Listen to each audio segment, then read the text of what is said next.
আসসালামু আলাইকুম dear viewers, সবাইকে আজকে স্বাগতম।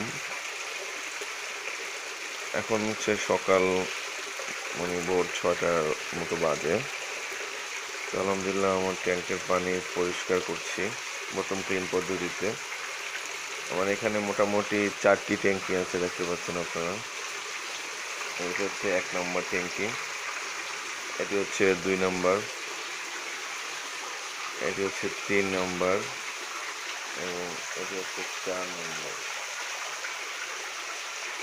তো ডিয়ার ভিউয়ার্স, আপনারা যে বিষয়টি অনেকেই জানতে চেয়েছেন যে ট্যাঙ্কটি কত পরিমাণ পানি ছাড়তে হবে ট্যাঙ্কের ভিতর থেকে।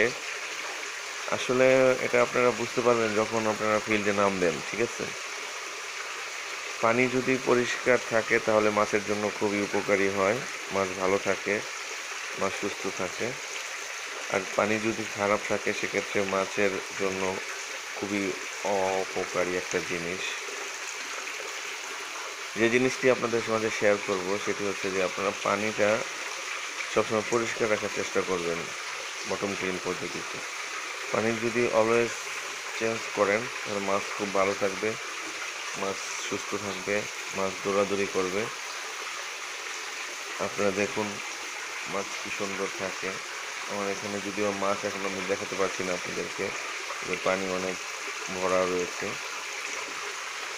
তো মাছে খাবার দেওয়া হয়েছে, মাছ খাবারও খাচ্ছে, পানিও পরিষ্কার হচ্ছে, দুটো একসাথে হচ্ছে। Actually dear viewers, bottom clean পদ্ধতিতে মাছ খুব ভালো থাকে পানিটা পরিষ্কার থাকার কারণে। পানি যত পরিষ্কার থাকবে মাছের গ্রোথ ভালো হবে, মাছ দৌড়াদৌড়ি করবে, মাছ খুব সুন্দর মতো ঘোরাঘুরি করবে এবং মাছ খাবারটাও খুব তাড়াতাড়ি খাবে। এই যে আপনারা দেখছেন পানি পড়তেছে, পানি পরিষ্কার করা হয়েছিল, এখন ফ্রেশ পানি দেওয়া হচ্ছে। তো ডিয়ার ভিউয়ার্স, বটম ক্লিন পদ্ধতিতে মাছ চাষের জন্য সবচেয়ে গুরুত্বপূর্ণ বিষয় সেটি হচ্ছে পানি। পানি আপনাদেরকে অবশ্যই পরিষ্কার রাখতে হবে।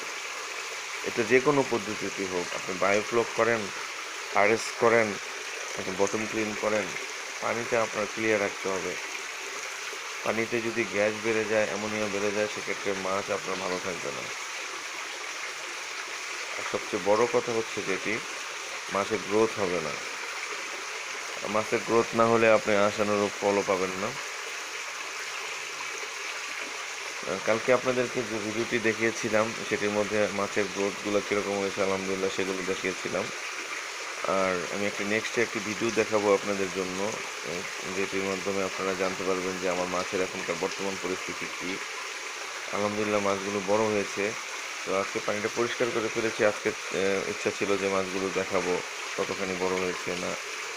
যাই হোক, আমি হয়তো আজকে বিকাল নাগাদ বা দুপুরের মধ্যে আপনাদেরকে আরেকটা ভিডিও দেওয়ার চেষ্টা করবো যে আমার মাছের গ্রোথ কীরকম।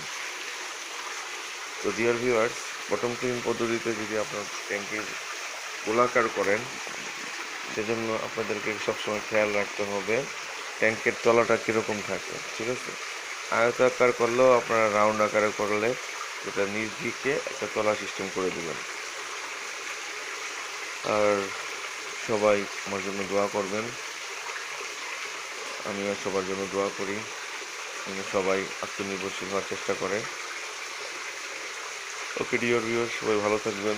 আসসালামু আলাইকুম ওয়া রাহমাতুল্লাহি ওয়া বারাকাতুহু।